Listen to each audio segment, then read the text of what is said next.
दर्दनाक हादसा था, शब्दों में बयान नहीं किया जा सकता। इतनी तकलीफ हुई सबको, स्तब्ध रह गए हम सब लोग कि किस तरीके से एक सिस्टम की लापरवाही ने हमारे 7 मासूमों की जान ले ली, 7 परिवारों का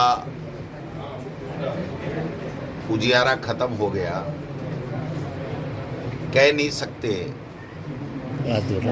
और मैं समझता हूँ कि जो घायल हुए वो भी अभी 5 तो शायद हॉस्पिटल में ही हैं। उनके साथ बहुत बुरा हुआ। और उससे भी ज़्यादा ये बात मैं कहना चाहूँगा कि सरकार ये स्वीकार करने को भी तैयार नहीं है कि हाँ, हमारी लापरवाही से हो गया। मंत्री जी कह रहे हैं कि नैतिक जिम्मेदारी लेता हूं, लेकिन मेरे इस्तीफे का फैसला मुख्यमंत्री करेंगे। समझ में नहीं आ रहा कि किस वजह से ये हादसा हुआ, कौन लोग दोषी हैं। आप टीचर को सस्पेंड कर रहे हैं, आप जिला शिक्षा अधिकारी को सस्पेंड कर रहे हैं और उस भवन को गिरा रहे हैं। और मंत्री का ये बयान अफसोसजनक, खेदजनक कि अब हम जांच नहीं कर सकते क्योंकि वो बिल्डिंग गिर गई। गिराई किसने? गरीब लोग थे, नहीं बोल पाए। हम उसी दिन आना चाहते थे, लेकिन उस दिन मैं दिल्ली में था।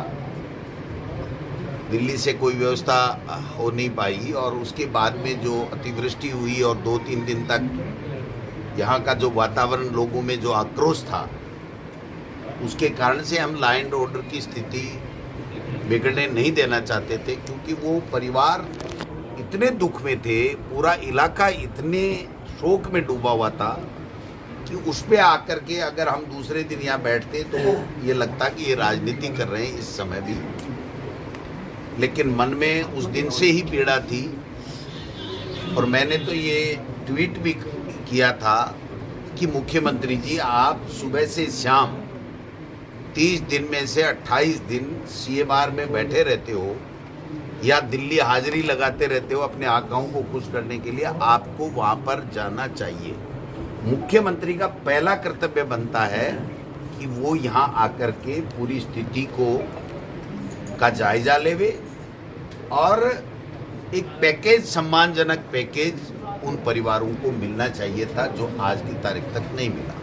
मैं हवाई जहाज में दुकान कर हुई थी, उसके अंदर अच्छा खासा मुआवजा दिया गया। लेकिन ये जो स्कूल के जो गरीब बच्चों की जो डेथ हुई है, उसके अंदर जो दिवंगत है उनके परिजनों को मात्र 10 लाख। क्या कहना है इसमें? कुछ देखिए, गरीब इनकी केंद्र बिंदु में है ही नहीं। और सबसे बड़ी बात मैं जो कह रहा हूँ वो एक ही है कि ये सब चीज़ें अपने विवेक का इस्तेमाल करते हुए सरकार के मुख्यमंत्री जी को करना होता है।